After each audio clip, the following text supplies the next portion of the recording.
Hello guys, good morning. Welcome back to my brand new blog.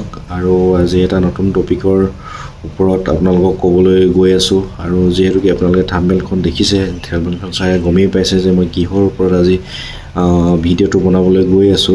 তো ভিডিঅ'টো skip নকৰাকৈ আৰম্ভণিৰ পৰা শেষলৈকে চাই থাকক আৰু আপোনালোকৰ বেছি সময়ো নলওঁ কাৰণ মই বৰ বেছি দীঘলীয়া ভিডিঅ' নবনাওঁ যাতে কম সময়ৰ ভিতৰতে আপোনালোকে বুজি পায়। তো তেনেকুৱা ধৰণৰ ভিডিঅ'বিলাক বনাম আৰু তেনেকুৱা ধৰণে বনাওঁ আৰু বেছি দীঘলীয়া কৰিবলৈ মোৰো ভাল নালাগে। তো বলক আৰম্ভ কৰি দিওঁ।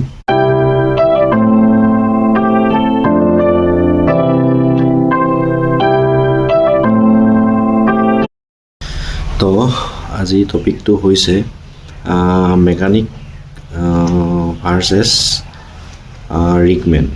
তো মেকানিক আৰু ৰিগমেনৰ কাম কোনটো ভাল বা কোনটো কৰিলে আপোনাৰ ভৱিষ্যত উজ্জ্বল হ'ব, কোনটো কৰিলে ভৱিষ্যতে আগবাঢ়ি যাব। তো তেনেকুৱা ধৰণৰ টপিকৰ ওপৰত আজি ভিডিঅ' বনাম, চাই থাকিব ভিডিঅ'টো। বহুতৰে মনত সন্দেহ হৈ আছে যে মই ৰিগমেন কৰিম নে মেকানিকেল ছাইডত যাম। তো তেনেকুৱা ধৰণৰ বহুতৰে কনফিউজন হয় যে ৰিগ ছাইডত কোনটো বিভাগত গ'লে তেওঁৰ সুবিধা হ'ব, সেইখিনি চবৰে কনফিউজন হয়, মোৰো কনফিউজন হৈছিলে। গতিকে আপোনালোকৰ সেই কনফিউজনটোকে আজি দূৰ কৰিবলৈ চেষ্টা কৰিম।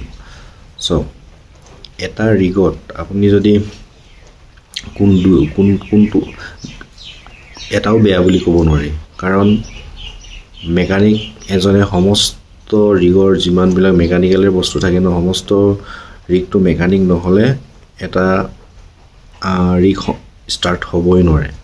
তো ঠিক তেনেধৰণে ৰিগমেন যিসকলে বুজি পাইছে তেওঁলোকৰ কাৰণে বেলেগ বাৰু, আৰু যিসকলে বুজি নাপায়, ৰিগমেন মানে হৈছে যিবিলাক ৰিগমেন আমি ফ্ল'ৰমেন বুলি কওঁ, যিবিলাকে এই ছাইডত অলপ দেখাই দিছোঁ কেনেকুৱা ধৰণৰ কাম। তো তেনেকুৱা ধৰণৰ কাম মানে যিবিলাক ৰানিং ইন পুলাৰত পাইপবিলাক যেতিয়া মাটিৰ তলৰ পৰা ওলায় তেতিয়া খুলি থয়। তো ৰানিং ইন পুলাৰত কাম কৰে ফ্ল'ৰৰ, বিশেষভাৱে ফ্ল'ৰৰ কামবিলাক, ৰিগ ফ্ল'ৰৰ কামবিলাক তেওঁলোকে চম্ভালি থাকে।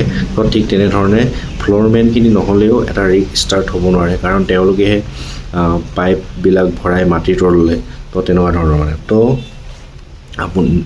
এটাও কাম বেয়া নহয়, মেকানিকেলৰো ভাল আৰু ৰিগমেনো ভাল। আৰু আপোনাৰ ডিলিং ছাইডত ৰিগমেনটো ডিলিং ছাইডৰে হয় নহয় জানো। তো গতিকে ৰিগমেনত যদি আপুনি কাম কৰে আপোনাৰ প্ৰচেছটো দীঘলীয়া। ৰিগমেনৰ পাছত টপমেন হ'ব, টপমেনৰ পাছত এছিষ্টেণ্ট ডিলাৰ, তো তাৰপিছত এছিষ্টেণ্ট ডিলাৰৰ পাছত ডিলাৰ, তাৰপিছত নাইট টুল পুচাৰ। তো এনেকৈ ধৰণে প্ৰমোশ্যনো পাই গৈ থাকিব, পইচাও বাঢ়ি গৈ থাকিব। ঠিক তেনেকুৱা ধৰণৰ। আৰু মেকানিকেলত বেলেগ মেকানিকেলৰ তেনেকুৱা নহয় যে পইচা কম পাব, তেনেকুৱা নহয়। মেকানিকেলৰো পইচা আছে, মেকানিকেলৰো ভৱিষ্যত আছে। তো মেকানিকেলৰ পাছত মেকানিক হেল্পাৰ হ'ব প্ৰথম সোমাওঁতে, তাৰপিছত mechanic, senior mechanic, chief mechanic, এনেকুৱা ধৰণে হয়। তো এটা ৰিগত দুয়োটা বস্তুৱেই গুৰুত্বপূৰ্ণ। ৰিগমেন কৰিলেও আপোনাৰ ভাল, আৰু ৰিগত যদি মেকানিকেল ছাইডত আহে তেতিয়াহ'লে সেই মেকানিকেল ছাইডতো ভাল। কোনো এটাও বেয়া বুলি ক'ব নোৱাৰি, কাৰণ ইটোৱে ইটোৰ ওপৰত নিৰ্ভৰ কৰি থাকে। মেকানিক নহ'লে ৰিগ নচলে আৰু ৰিগমেন নহ'লে ৰিগ নচলে। তো ঠিক তেনেকুৱা ধৰণৰ মানে। আৰু পইচাটো যদি বুলি ভাবিছে, যিবিলাক টেকনিকেল ছাইডৰ প্ৰথম চোৱা মানে টেকনিকেল ছাইডৰ যিবিলাক আৰম্ভণি হয়,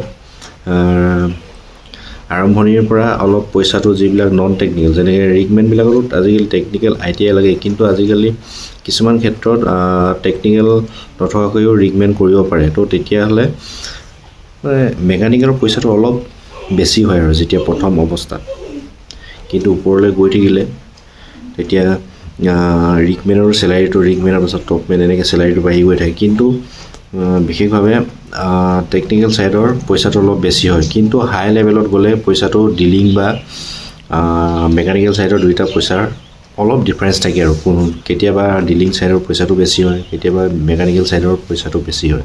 তো তেনেকুৱা ধৰণৰ বুজি পাইছে চাগে। মই যিমানখিনি পাৰোঁ আপোনালোকক বুজাবলৈ চেষ্টা কৰিছোঁ যে আপুনি যদি মেকানিক ITI কৰি আছে তেতিয়াহ'লে আপুনি এটা ৰিগত জইন কৰিব পাৰে। আৰু এটা কথা ইয়াৰ মাজতে কওঁ, আপোনালোকে মেকানিক কৰিও ডিলিং ছাইডত আহিব পাৰে এনেকুৱা নহয় যে মই মেকানিক পঢ়িলোঁ মই ডিলিং ছাইডলৈ যাব নোৱাৰিম ডিলাৰ চিলাৰ হ'ব নোৱাৰে এনেকুৱা নহয় আপুনি মেকানিক পঢ়িও এটা ডিলিং ছাইডত জইন কৰিব পাৰে বা ডিলিং ছাইডৰ পোষ্টকেইটাত জইন কৰিব পাৰে তো ঠিক তেনেকুৱা ধৰণৰ বুজি পাইছে আপোনালোকে এটাও বেয়া নহয় আপোনালোকে ভাবিছে যে মই মেকানিকটো ভাল ডিলিংটো বেয়া এনেকুৱা নহয় দুইটা বস্তুৱে ভাল দুইটা বস্তুৱে এটা ৰিগৰ লগত ওতপ্ৰোতভাৱে জড়িত হৈ থাকে এটা নহ'লে নচলে ইটো নহ'লেও নচলিব তো ঠিক তেনেকুৱা ধৰণৰ তো বেছি দীঘলীয়া নকৰোঁ ভিডিঅ'টো যদি বুজি পাইছে তেতিয়াহ'লে লাইক এটা দিব কমেণ্ট কৰিব আৰু যিমান পাৰে মোৰ চেনেলটো শ্বেয়াৰ কৰি দিব আৰু যদি আপুনি মোৰ চেনেলটো ছাবস্ক্ৰাইব কৰা নাই তেতিয়াহ'লে ছাবস্ক্ৰাইব কৰি থ'ব লগ পাম অন্য এটা ভিডিঅ'ত জয় অসম